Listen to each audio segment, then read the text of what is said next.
Hello traders, welcome to the stock point. मेरा नाम है क्षितिज नारायण राय और आपका स्वागत है इस निफ्टी और बैंक निफ्टी के एनालिसिस सेशन में।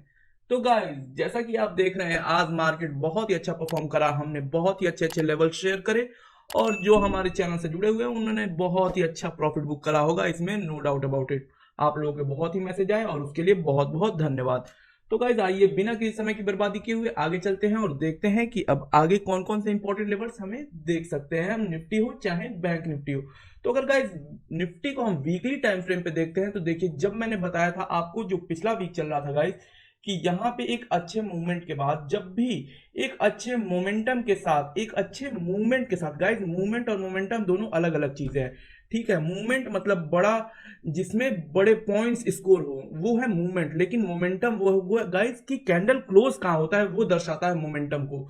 तो गाइस, ये दोनों ही चीजें इसमें थी और साथ में ही उसके बाद अगर आपके पास डोजी कैंडल बनता है तो डोजी कैंडल ही गाइस दिखाता है कि मार्केट में न्यूट्रलिटी को शो करता है, जहां दोनों में टक्कर की लड़ाई हो रही होती है। बुल्स और बियर्स दोनों एक दूसरे पे हावी होना चाहते हैं, लेकिन बराबर की कांटे की जहां फाइट होती है तो वो क्लोजिंग जो होती है वो डोजी कैंडल में क्लोजिंग होती है। तो इस वक्त क्या होता है कि मार्केट में जो डोजी कैंडल का हाई और लो दोनों ही इंपॉर्टेंट हो जाता है, क्योंकि जैसे ही मार्केट का अगर डोजी कैंडल का हाई टूटता है तो साइड में डायरेक्शन में अच्छा मूवमेंट मिलता है, या फिर डाउनवर्ड टूटता है तो डाउनवर्ड साइड में। तो इस वजह से हमें डोजी का हाई और लो हमेशा मार्क कर लेना चाहिए जब भी एक अच्छे मूवमेंट और मोमेंटम के बाद हमें डोजी कैंडल देखने को मिले। एग्जैक्टली हमने भी कुछ वैसा ही किया था गाइस। यहाँ पे एग्जैक्टली यहाँ पे हमने इसका हाई और लो मार्क कर लिया था, जैसा कहा था कि जिस साइड भी टूटेगा एक अच्छा मूवमेंट जरूर आएगा गाइस। बहुत ही अच्छा यहाँ पे एक मूवमेंट आ चुका है। लेकिन देखिए गाइस, अभी क्या है कि ये कैंडल में हमें क्या शो कर रहा है। इस कैंडल में गाइस हमें यहाँ पे सपोर्ट दिख रहा है। देखिए, जैसा कि मार्केट जो है वो रिजेक्ट कर रहा है, नीचे क्लोजिंग करने क्यों नहीं चाहता है। अभी वीकली टाइम फ्रेम पे यहाँ पे हमें एक सपोर्ट दिख रहा है गाइस। आइए और डेली टाइम फ्रेम पे थोड़ा डीप एनालिसिस करते हैं और देखते हैं कि मार्केट बात करना क्या चाहता है।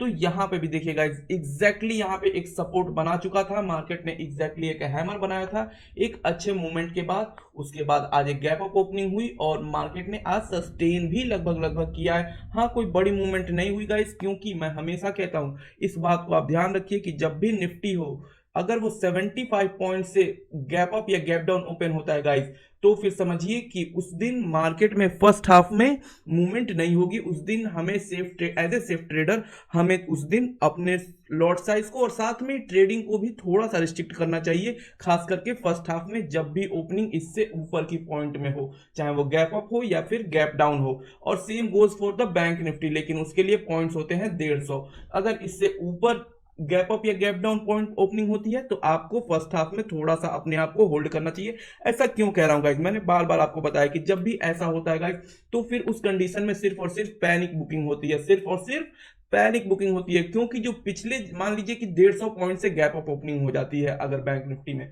तो क्या होगा उस कंडीशन में कि जिन्होंने जो पिछले दिन लास्ट में जो बाइंग करके गए हैं वो तो खुलते ही मार्केट को अपना पोजीशन बुक करेंगे, या फिर जो सेल करके गए हैं वो अपना लॉस बुक करेंगे।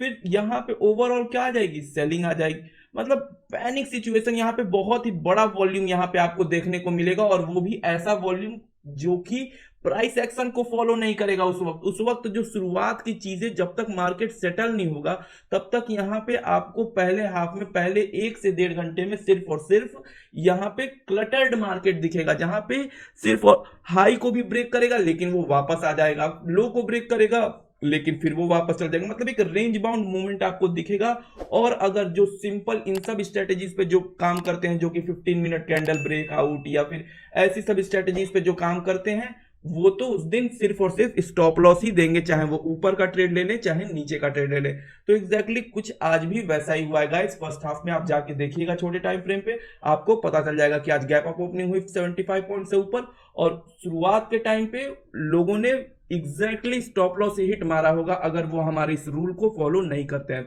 तो गाइस, यहाँ पे देख सकते हैं कि मूवमेंट एक जरूर ऊपर आई, सस्टेन करा मार्केट ने। अब देखते हैं कि मार्केट ऊपर जाता है या फिर नीचे।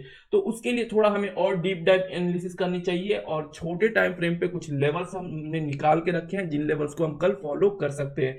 देखिए, आज की जो मूवमेंट थी वो कोई बहुत ही अच्छी मूवमेंट नहीं थी, इस वजह से थोड़ा सा डायरेक्शन जो है वो कंफ्यूजिव डायरेक्शन है। तो आइए थोड़ा सा छोटे टाइम फ्रेम के जो लेवल्स हैं उनको देख लेते हैं और इन लेवल्स को आप मार्क कर लीजिए। इन लेवल्स को कल गाइस हम फॉलो करेंगे, और बहुत ही ज्यादा चांसेस है गाइस कि यहाँ पे मार्केट जो है वो एक और अच्छा मूव हमें ऊपर का डायरेक्शन में दे सकता है। हम गाइस तब तक नीचे के डायरेक्शन में ट्रेड में एंटर नहीं करेंगे, क्योंकि यहाँ पे देखिए बहुत ही सपोर्ट लेवल्स है, ये बहुत ही इंपॉर्टेंट सपोर्ट लेवल है गाइस। जब तक इस लेवल के नीचे क्लोज नहीं करेगा तब तक हम बेयरिश साइड नहीं जाएंगे गाइस, तब तक हम पोजिशनली और एग्रेसिवली यहाँ पे सेलिंग नहीं करेंगे। तो इन चीजों को याद रखिएगा। अभी आप बस और बस छोटे टाइम फ्रेम पे और छोटे लॉट से काम करिए, क्योंकि मार्केट में अभी क्या है कि मूवमेंट जो है वो रिस्ट्रिक्टेड आएगी आपको, क्योंकि इंपॉर्टेंट सपोर्ट और रेजिस्टेंस के पास है मार्केट। तो अभी पोजिशनल बाइंग और एग्रेसिवली बाइंग अभी मत करिए छोटे छोटे लेवल्स पे, मतलब छोटे छोटे ट्रेड लीजिए छोटे लॉट साइज में, और स्कैल्पिंग करेंगे तो ज्यादा अच्छा है, और 5 मिनट के टाइम फ्रेम पे काम करेंगे तो बहुत ही अच्छा है, खास करके निफ्टी में काम करिएगा गाइस। प्रॉफिटेबल ट्रेडर वो नहीं होता जो दिन भर में 10 ट्रेड ले। प्रॉफिटेबल ट्रेडर वो होता है जो चाहे एक भी ट्रेड ले लेकिन वो उस स्पॉट पे ले जहां पे उसकी फुल ऑन स्ट्रेटेजी फॉलो हो रही हो, रिस्क मैनेजमेंट रूल के साथ जो ट्रेड लिया जाता है वो आपको एक प्रॉफिटेबल ट्रेडर की ओर लेके जाता है। आप दिन भर में 10 ट्रेड करेंगे, चाहे आपकी स्ट्रेटेजी कितनी भी बेहतरीन क्यों ना हो, 99.99 चांसेस है कि आप ओवरऑल सिर्फ और सिर्फ लॉस ही करेंगे, चाहे वो ब्रोकरेज के कारण हो या फिर सिंपल आपकी साइकोलॉजी के कारण हो। सिंपल सी बात है गाइस। ठीक है, तो इन लेवल्स को आप फॉलो करिए, इन लेवल्स को ध्यान दीजिए, और बाकी आपको पता ही है कि कौन से कैंडलस्टिक पैटर्न को हम ध्यान देते हैं, कौन से कैंडलस्टिक पैटर्न का हम वेट करते हैं। तो आइए अब बैंक निफ्टी की ओर चलते हैं और देख लेते हैं कि बैंक निफ्टी में इंपॉर्टेंट लेवल्स कौन कौन से हैं। वैसे मैं बता दूं गाइस कि एक बार फिर से शायद रिपीट कर दूं, अगर कोई आप में से नया देख रहा हो, कि यहाँ पे हमें कैसे कैंडलस्टिक पैटर्न को वॉच करना चाहिए। जैसे मान लीजिए गाइस यहाँ पे मार्केट ओपन होता है, जैसे एक गैप ऑफ ओपनिंग होती है, यहाँ पे मार्केट आता है, यहाँ पे आकर और एक हैमर कैंडल बना देता है, तुरंत बाइंग करेंगे, इसमें नो डाउट अबाउट इट। यहाँ पे मार्केट ओपन होके या अगर यहाँ जाता है इन्वर्टेड हैमर बना देता है गाइस, तुरंत सेल करेंगे।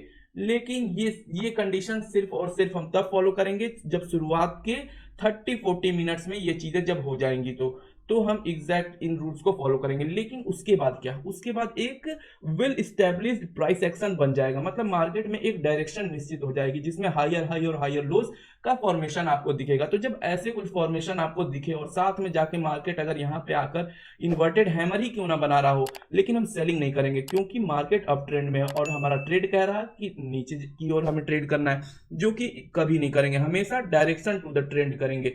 तो हम फिर यहाँ पे रुक जाएंगे और मार्क कर लेंगे अपने इस इन्वर्टेड हैमर के टॉप को मार्क कर लेंगे, और उस पॉइंट पे हम वेट करेंगे। फिर मार्केट नीचे आता है कोई बात नहीं, लेकिन हम ध्यान देंगे कि अपने पिछले लो को नहीं तोड़ना चाहिए, और जब मार्केट सपोर्ट लेके अपने इस लो से ऊपर ही सपोर्ट लेगा, मतलब हायर लो का फॉर्मेशन करेगा, और जब ब्रेकआउट देगा गाइस तो ही हम इस पॉइंट पे एंटर करेंगे, छोटा सा स्टॉप लॉस लगा के बहुत ही अच्छा पॉइंट हम गेन कर सकते हैं। तो देखिए ये कितनी सिंपल स्ट्रेटेजी है, कितने सिंपल तरीके से मैं बताने की कोशिश कर रहा हूं। तो इन चीजों को समझिए, सीखिए और फिर ट्रेड करिए, देखिए आपकी ट्रेडिंग स्किल बहुत ही इंप्रूव हो जाएगी। तो आइए अब बैंक निफ्टी की ओर चलते हैं गाइस डेली टाइम फ्रेम पे।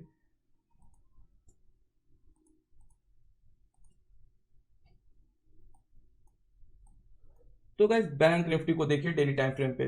अगर हम इसको डेली टाइम फ्रेम पे देखते हैं गाइस तो हमें क्या पता चलता है, हमें ये पता चलता है गाइस कि ये बहुत इंपॉर्टेंट लेवल है, ये जोन जो है वो बहुत इंपॉर्टेंट सपोर्ट जोन है। चाहे ये इंपॉर्टेंट यहाँ पे क्या है, ये डिमांड जोन है, और प्लस और ये एक ट्रेंड लाइन का भी एक आ रहा है, तो जिसका सपोर्ट एग्जैक्ट इसी पॉइंट पे है। और मैं हमेशा से कहता हूँ गाइस कि जब भी कोई एक सपोर्ट और साथ में ही एक ट्रेंड लाइन जिस पॉइंट पे कोइंसाइड करते हैं वो एक्स्ट्रा स्ट्रॉन्ग सपोर्ट जोन हो जाता है, उसे तोड़ना बहुत ही मुश्किल हो जाता है। और खास करके उस पॉइंट पे आपको कई जगह पे हैमर या ऐसा कुछ पॉइंट्स देखने को मिले, ऐसे कैंडल्स दिखे, तुरंत बाइंग करिए आप। जैसे मैं एक बार फिर से आपको समझा दूं, जैसे मान लीजिए कि कोई एक सपोर्ट आते रहा, यहाँ से आ रहा है, जो जैसे ये सपोर्ट कोई है एक, यहाँ पे मार्केट ने क्या किया, यहाँ पे एक ब्रेकआउट दे दिया।